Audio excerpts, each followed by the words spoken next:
Thank you, Mr. Speaker. Scotland is home to the Royal Navy Submarine Service, including our essential independent nuclear deterrent that protects the whole of the UK. As President Putin continues to escalate his military posture and the aggression on the Ukrainian border, and let's be clear, it is President Putin escalating this and not the Russian people. Does my right honourable friend agree with me that our commitment to defence investment in Scotland, including Trident, is important, indeed vital, to Scotland's security as part of the UK and as part of NATO?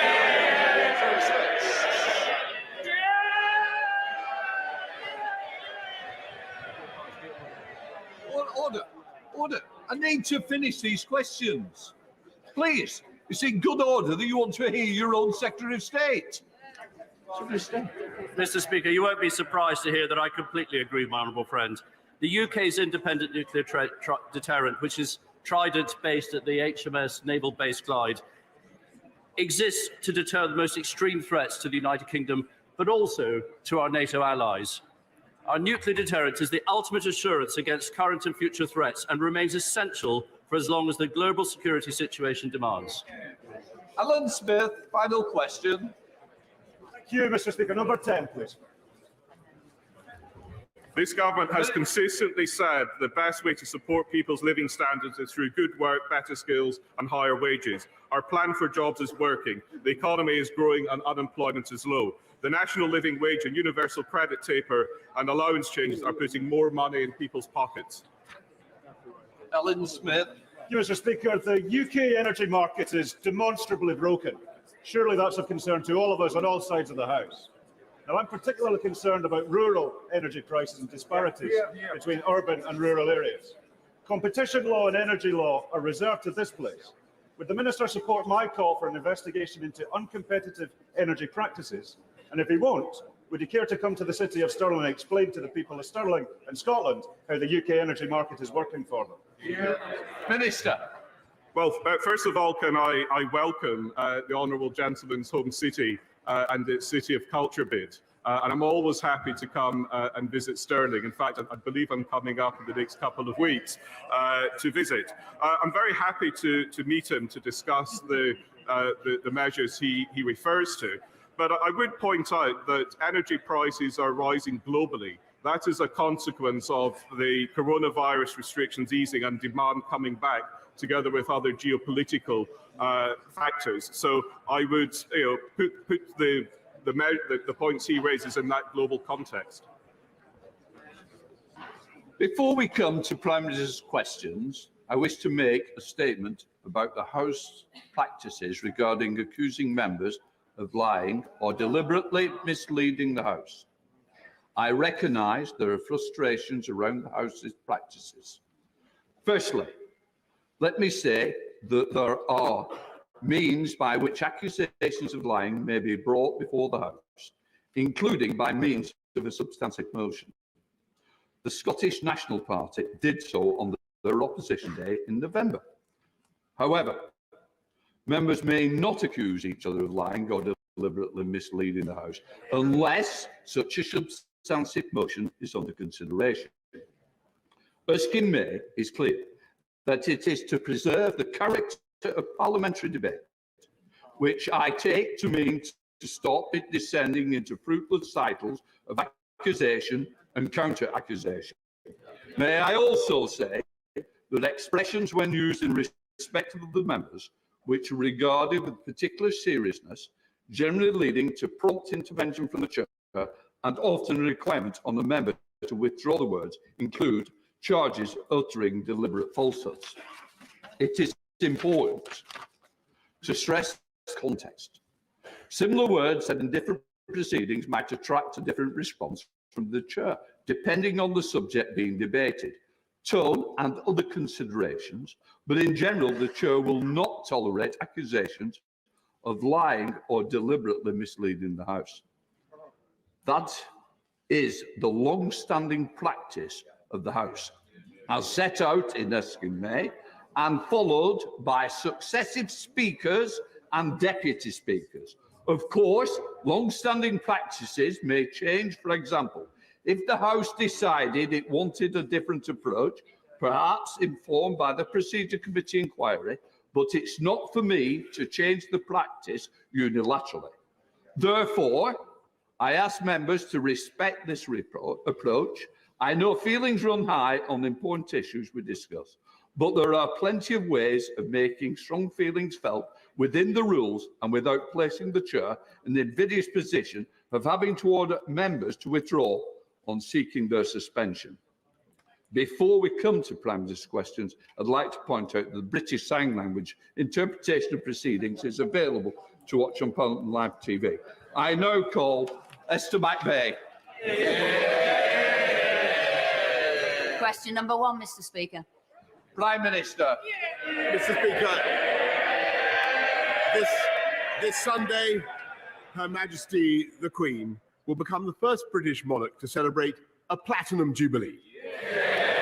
While it is a moment for national celebration, it will be a day of mixed emotions for Her Majesty, as, of course, the day also marks 70 years since the death of her beloved father, George VI. I know that the whole House will want to join me in thanking Her Majesty for her tireless service. We look forward to celebrating her historic reign with a series of national events in June. Mr. Speaker, this morning I had meetings with ministerial colleagues and others. In addition to my duties in this House, I shall have further such meetings later today. Esther McVey. On Monday, the Secretary of State for Health said mandatory vaccinations would be subject to a consultation. So can the Prime Minister make it clear, unequivocally, no ifs, no buts, no qualifications, that mandatory vaccinations for NHS staff will be abandoned? Will he also make it clear that is true for care workers as well, many of whom have already lost their jobs? So what support will the government be giving to get those care workers back into the care sector? And will those who've lost their jobs get compensation? Minister. I thank my right honourable friend very much for her thoughtful work on this. I want to stress that vaccines remain our best line of defence, and I do think that NHS staff and all those who work in the care sector have a professional responsibility to get vaccinated, Mr. Speaker. But as my right honourable friend, the Health Secretary, told the House on Monday, given the difference between Omicron and Delta, it is right, and she is right, that we revisit the balance of risks and opportunities, Mr. Speaker. The Health Secretary has said we'll launch a consultation, and subject to the responses and the will of this House, Mr. Speaker, the government will revoke the regulations. We now come to the Leader of the Opposition, the Right Honourable Keir Starmer.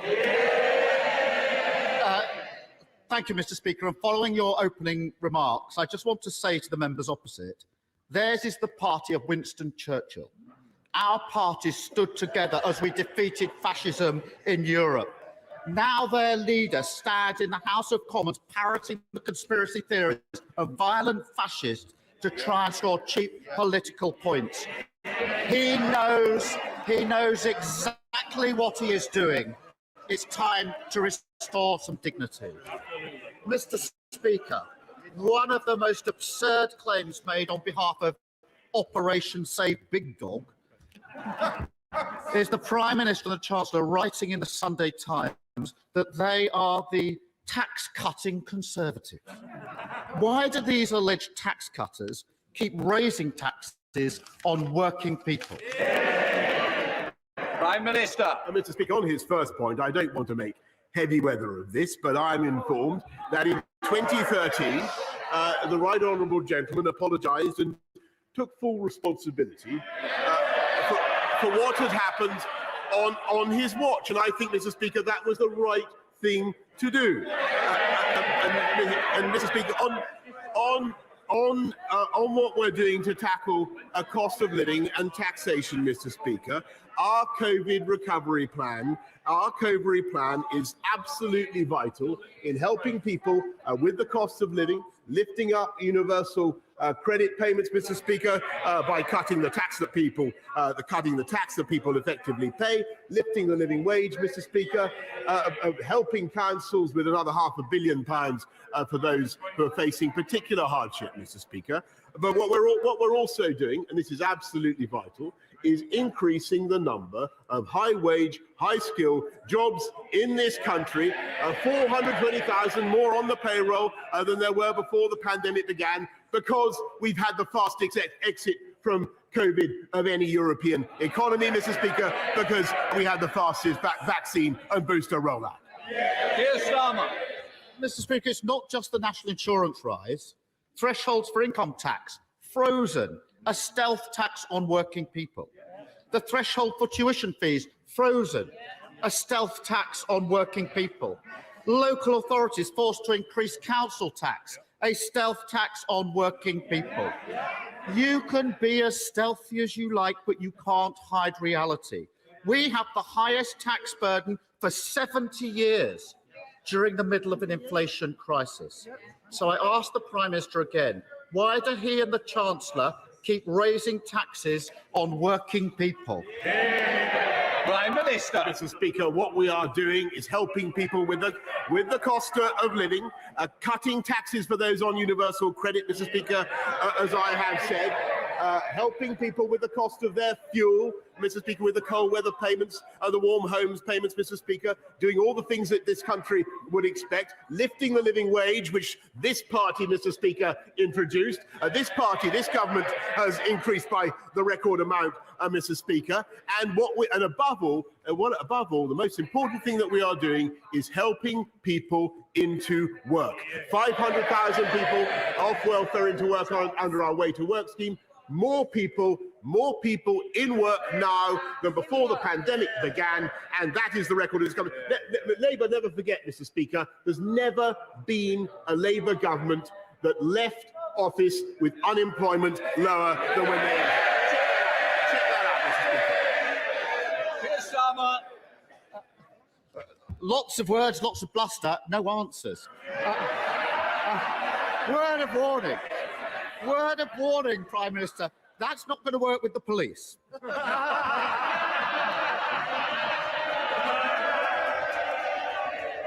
I'll tell him why they're putting taxes up. Low growth. In the decade of Tory government before the pandemic, growth slumped.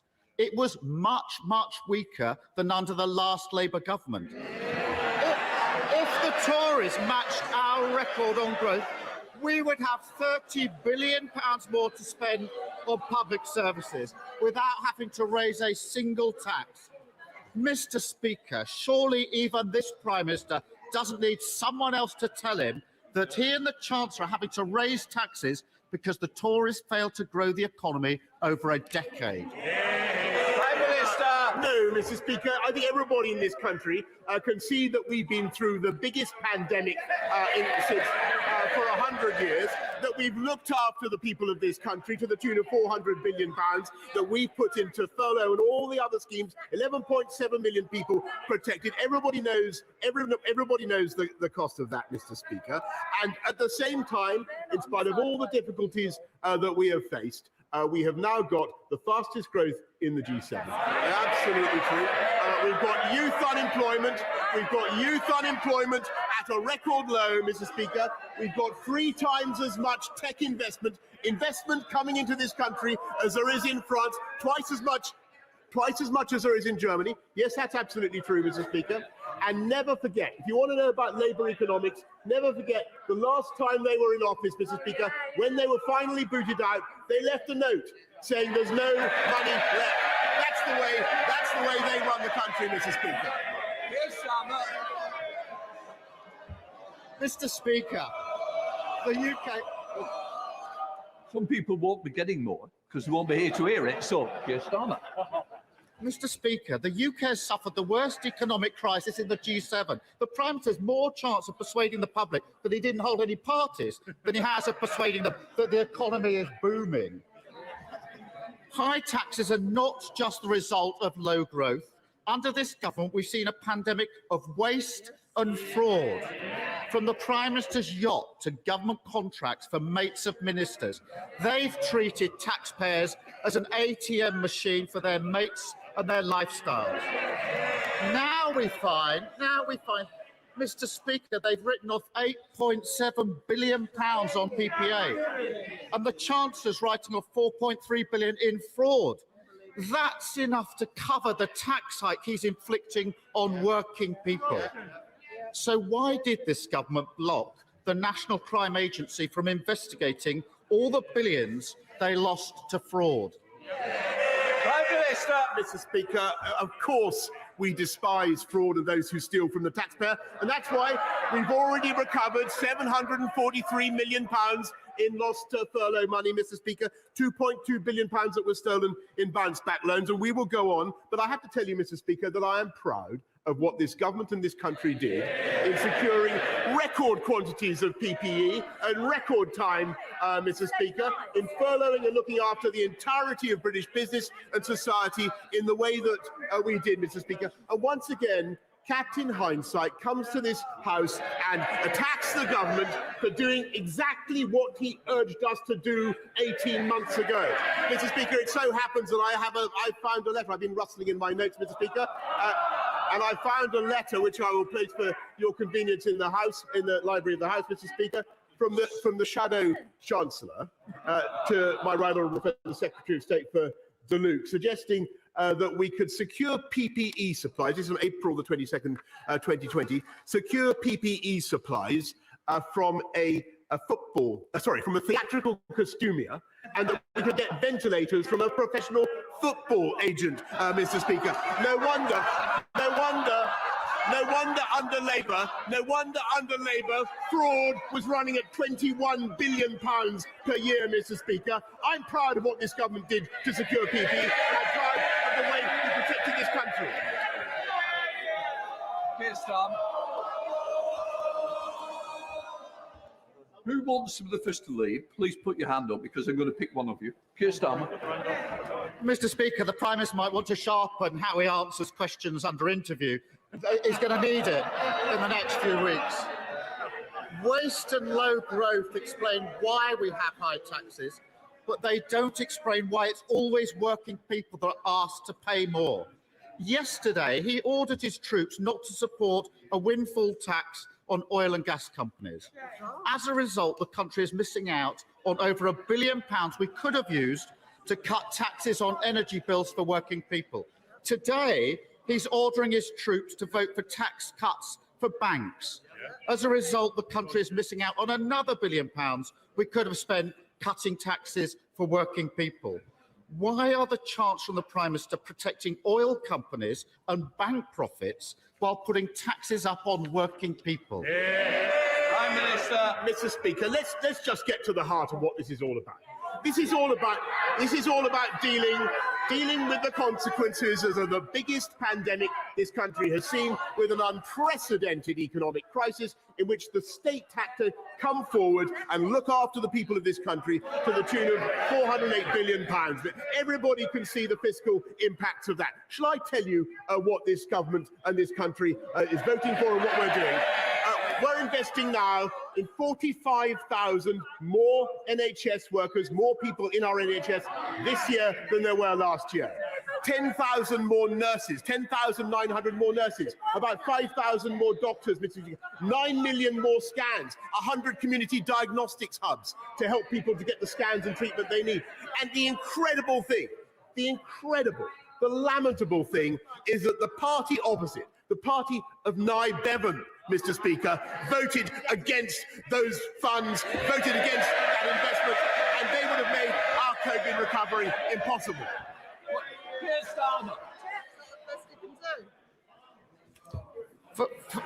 Mr. Speaker, for all the bluster, the truth is the Conservative Party are the party of high taxes because they're the party of low growth. They are the party of high taxes because they're the party of eye-watering waste.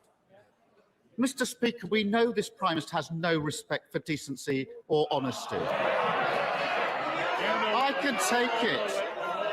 can take it when it's aimed at me, but I won't accept it when he gaslights the British public, writing absurd articles about cutting taxes at a time when he's squeezing working people to the pips.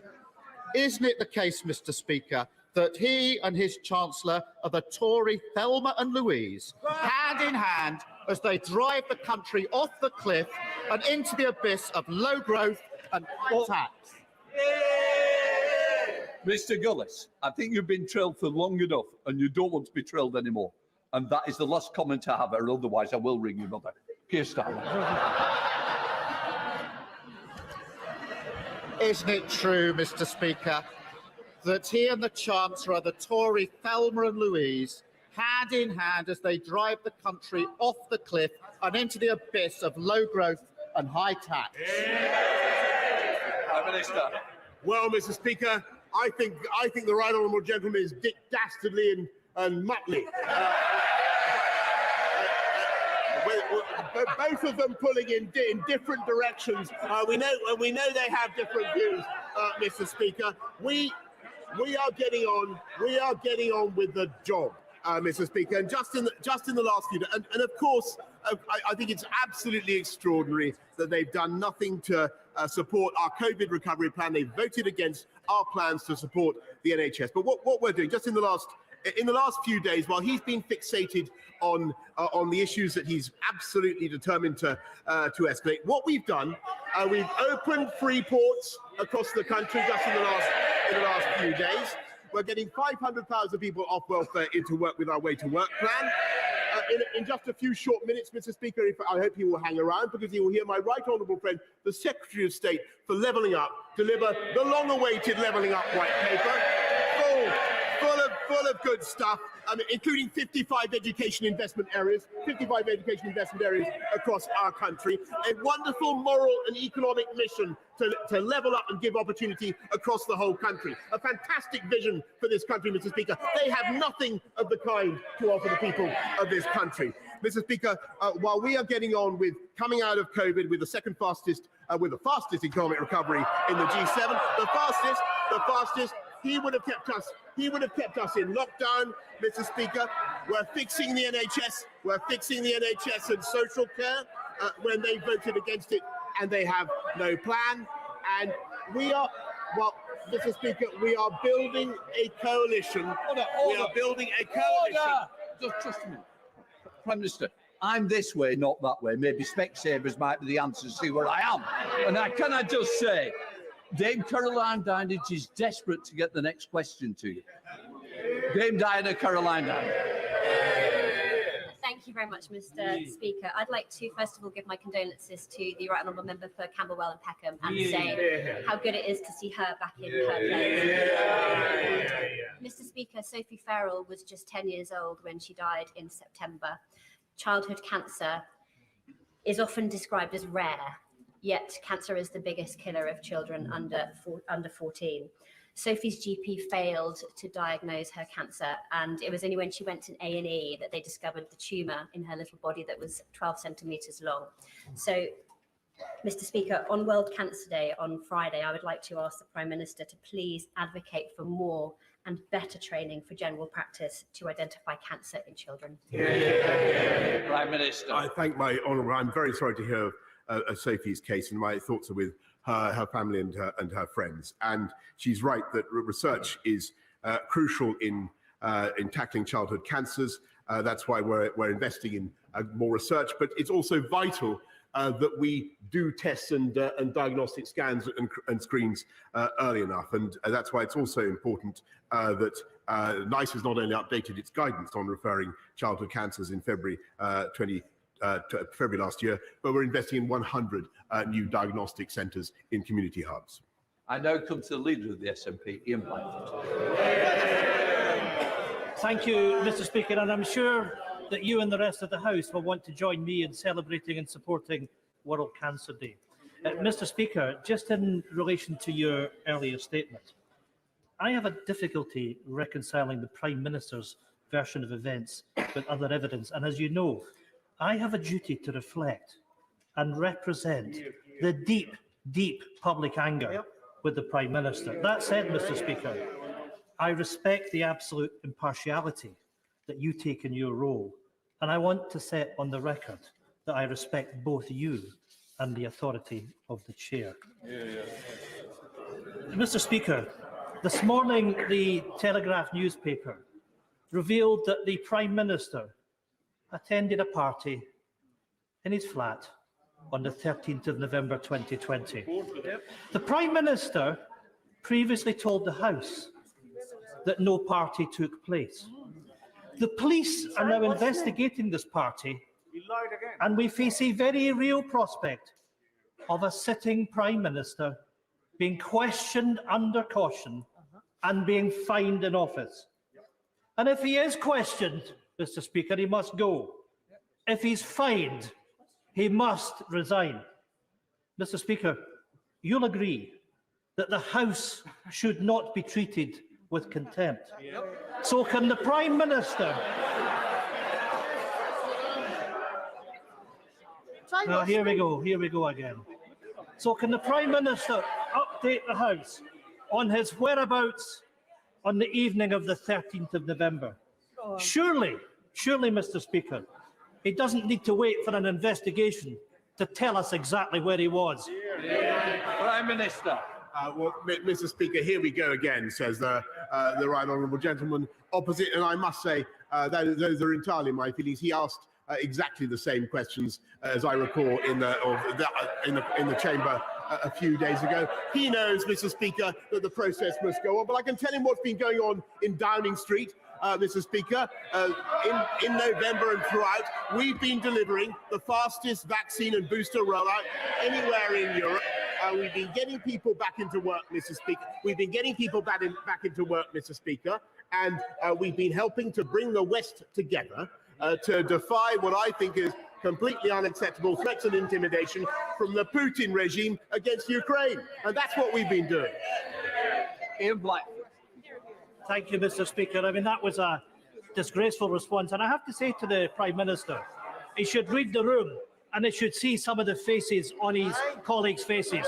He has lost it. Mr. Speaker, we've now reached the ridiculous scenario of a Prime Minister who can't even tell us where he was. He lives in a world where he thinks everything is owed to him, and he never pauses to think what he owes to the public. The Prime Minister is now a dangerous distraction at home and a running joke on the international stage. What does it tell the Prime Minister and the public that in the morning that he has returned from Ukraine, the chair of the Defence Select Committee has submitted a letter of no confidence in him? Prime Minister. Mr. Speaker, it tells me that it is more vital than ever for the government of this country to get on with the job, deliver our COVID recovery plan, and that is what we are doing. Continue, Crosby.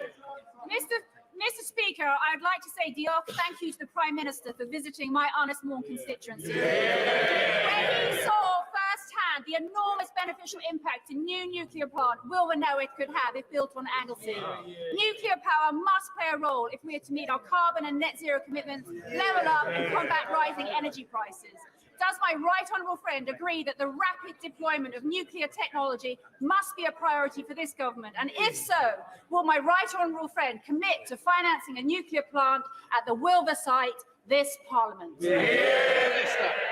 Well, it was a great joy to visit my honourable friend's constituency, where I believe she is known as Atomic Kitten, or so she informed me, Mr. Speaker, and she outlined in great detail her plans for Wilfer. It's a fantastic vision, a fantastic site, and it remains a very interesting and attractive prospect for new nuclear power. Colin Eastwood. Thank you, Mr. Speaker. I'm not sure if the Prime Minister has noticed, but while he's been partying, working families in Northern Ireland have lost £1,000 from their universal credit. Their national insurance has been put up by this government, and their energy bills are going through the roof. He's very fond of telling us that we're all in this together. Isn't it the truth, Mr. Speaker, that this Prime Minister has only ever been in it for himself and his rich mates? No, Mr. Speaker, I'm in it to serve my country and the entire United Kingdom. And I'm also proud that we've had the biggest investment in Northern Ireland since devolution began. and we've cut taxation on universal credit. Thank you, Mr. Speaker. South Western Railway has totally cut off Dorset, Somerset, most of Wiltshire and Devon from its direct rail services to London, as well as slashing our service in half, most of which is totally unnecessary. Will my right honourable friends support me and my neighbouring colleagues in getting direct services back to West Dorset and having a timetable that's fit for our region? Prime Minister. I want to thank my honourable friend very much for his question, and he knows whereof he speaks. He's an expert in this subject, Mr. Speaker, and he's lobbied very effectively for his constituents and reflected their frustrations. And I'm told that the timetable is expected to return to December 2021 levels from Saturday, the 19th of February. Alex Sherbel. Thank you, Mr. Speaker. I was out this weekend speaking to a constituent who has a cold and leaky house. She has seen her bills already go up from £100 to £170 a month. The government have failed to insulate her house and failed to control her fuel bills. Bribing people with their own money is no plan. The Prime Minister has no plan to cut VAT, no plan to get the oil and gas industry to contribute. Another constituent who voted for the Prime Minister went further and called him despicable. What use is a Prime Minister who has no plan for families struggling with the cost of living and has lost the trust of the people of this country? Prime Minister. Well, Mr. Speaker, he talks about cutting VAT. I wonder whether he voted for Brexit and our ability to cut VAT. Perhaps he could indicate, Mr. Speaker, what we're doing, which we delivered, Mr. Speaker, and his anniversary we celebrated on Monday. And what we're doing, Mr. Speaker, is, and I sympathise very much with his constituent, and I understand the pressures that people are facing on the cost of living. But what we've got to do is invest in and then protect them, and we're putting £12 billion worth of support and financial help for families in hardship this year, and it's absolutely vital after the pandemic. But the most important thing is to have a jobs-led economic recovery. And in case I failed to make myself clear before you wound me up, Mr. Speaker, that's why we have the fastest economic growth in the G7. Thank you, Mr. Speaker. The Greater Manchester Mayoral Clean Air Zone scheme, effectively a congestion charge affecting all 500 square miles of Greater Manchester, including my constituents in Lee, is a job-destroying tax on ordinary workers. We all want clean air, but the model proposed by Mayor Burnham is unworkable and economically devastating. With charges of £60 per day per lorry driver. Taxis, white van men, even buses will be caught by it. Typical Labour. Will the PM intervene to prevent Mayor Burnham from inflicting this disastrous Labour scheme on Greater Manchester? I know from my own experience how vital it is when you're trying to clean up air in a great city that you do not unjustly penalise business, and particularly small businesses. And it's become clear that the scheme proposed by the Labour Mayor in Manchester is completely unworkable, will do more damage to businesses and residents in Manchester. So we must find an alternative, Mr. Speaker, that doesn't punish local residents. And my right honourable friend, the Secretary of State for the Environment, will be saying more about this in the coming days. Thank you, Mr. Speaker. If the Prime Minister receives a penalty fixed notice for attending a party or hosting a party during lockdown, will he inform the House and will he resign? Yes, Prime Minister. Mr. Speaker, of course I will comply with the law, but I've got to wait for the process to be concluded. Ian Levy. Thank you, Mr. Speaker. Since being elected, my fabulous constituency of Blythe Valley is really seeing the green shoots of prosperity. Government support is a green revolution in Blythe Valley. However, with such growth, the increased congestion on our roads, we are in desperate need of upgrades to the road infrastructure. Will my right honourable friend please meet with me to discuss the urgent problem and help Blythe Valley out of the ever-increasing traffic jam? Thank you. Prime Minister. My honourable friend is the best champion that Blythe could possibly have. And he does a quite amazing job. And I want to thank him in particular, Mr. Speaker, for helping to secure the British Volt gigafactory in Brighton. Absolutely amazing investment. And I understand that, of course, growth and prosperity bring their challenges when it comes to congestion on our roads. We have to tackle that. We're working with the council on a bid for the Blythe Relief Road, and I'll make sure that my honourable friend gets a meeting with the Transport Secretary to discuss it further. Rachel Baston. Thank you, Mr. Speaker. The problem with a distracted Prime Minister is that he makes the wrong choices. While he's been living it up, many of my constituents are living on the breadline as food, energy and taxes shoot up. In York, the rent prices are the highest now in the north and some of the highest in the country. And York is now in the top 10 places in the country where there is a cost of living crisis, pushing my constituents further into poverty and debt. So when is he going to stop protecting himself and start protecting my constituents? So, Mr. Speaker, one of the first things I did when I became Prime Minister was to ensure that we looked after people on low incomes by increasing local housing allowance, Mr. Speaker, by increasing the living wage, not once but twice, and by record amounts, Mr. Speaker, and of course by doing what we've now done with universal credit. But the most important, I really think the House needs to get this, but the most important thing about the UK economy right now is that we have a strong jobs-led recovery. And that is what is going to drive up wages and drive up productivity and drive up growth. And that is what this government is delivering. So Desmond Sway. Will he brief us on his visit to Ukraine? Prime Minister. Mr. Speaker, I thank my honourable friend very much, and in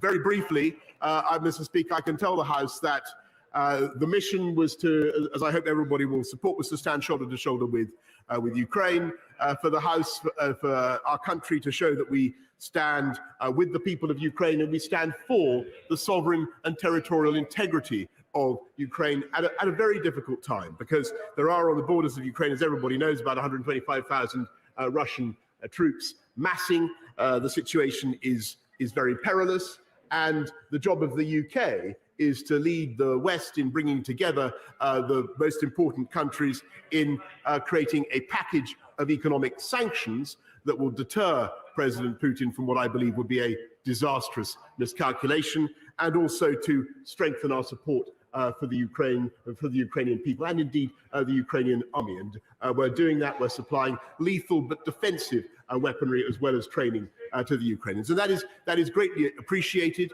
But I must say that the situation remains risky, Mr. Speaker, and it is vital that diplomacy finds a way forward. Thomas. Mr. Speaker, on a related issue, after the publication of the Russia report, the Prime Minister claims tackling illicit finance and driving dirty money and money launderers out of the UK is a priority. His warnings to Mr. Putin of late would surely have carried more bite if he'd actually used the 18 months since publication of the Russia report to legislate for an economic crime act to stop the flow of dirty money for Russia. Why hasn't he prioritised this issue of national security?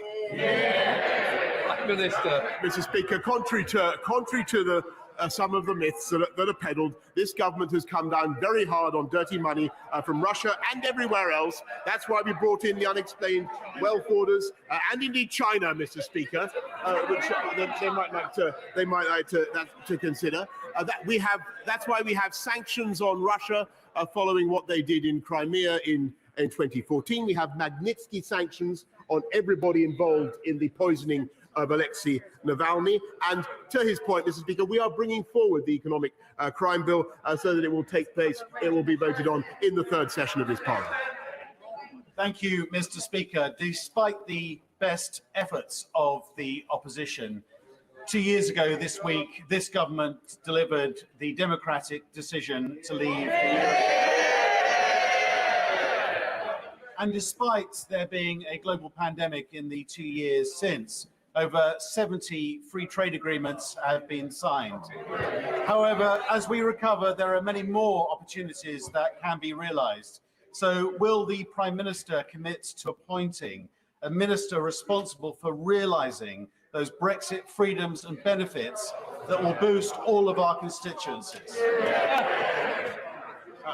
Mr. Speaker, you can hear from the chuntering opposite that they still want to take this thing back. They still want to cancel Brexit, Mr. Speaker. But it was thanks to Brexit very largely that we had the fastest vaccine rollout in Europe, Mr. Speaker, and we've been able to deliver our free ports, Mr. Speaker, and we've been able to do 60 or 70 free trade deals around the world. And yes, Mr. Speaker, I'm not going to anticipate any decisions I may make about the government, but I certainly think it would be a good idea to have a minister driving that post-Brexit agenda.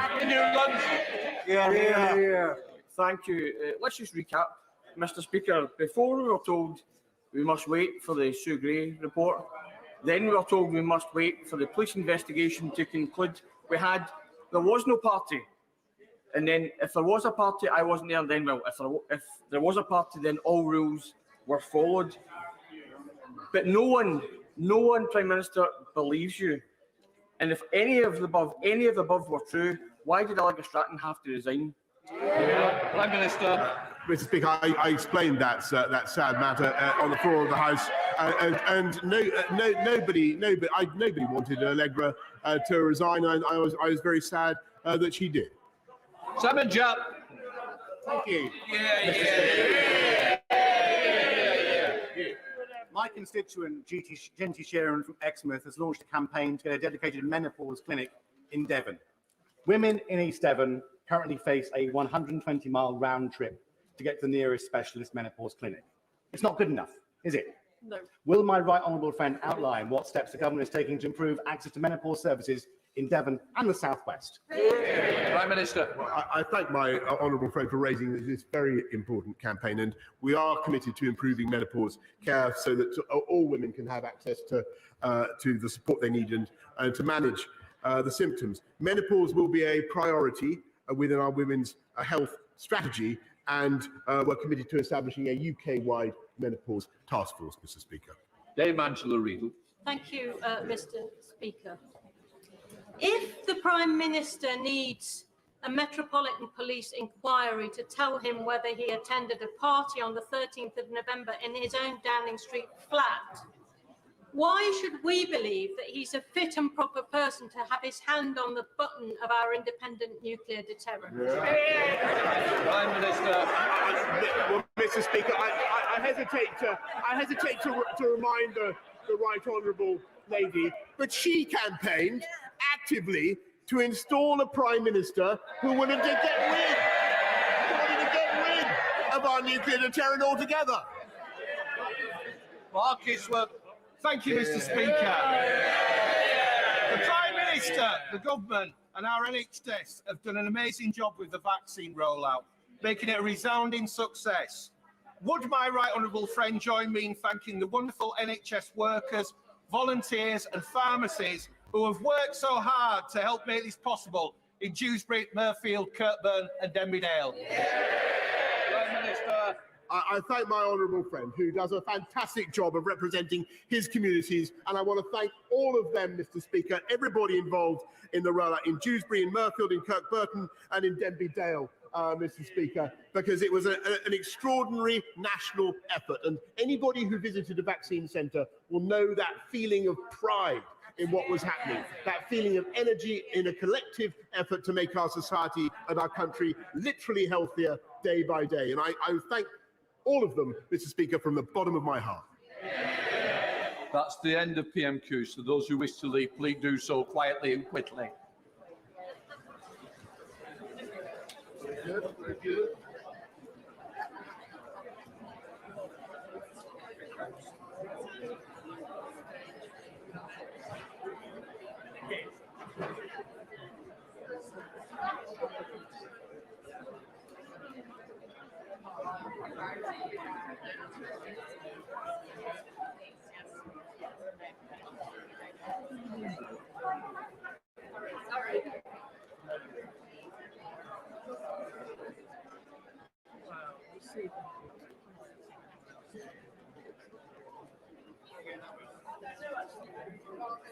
Shh. We now come to tributes to Jack Drum. Jack made his mark long before he came into this House, in particular as a fearless, energetic trade unionist. I remember campaigning with him in the 80s and the 90s to save the Royal Ordnance factory in Chorley. He was positive, down to earth, and determined to help working with people, characteristics which remain with him and throughout his career. And I've got to say, somebody who knew Jack and worked with Jack, he was innovative, he was absolutely visionary, that we sat down upon a closure where thousands of jobs are going to go.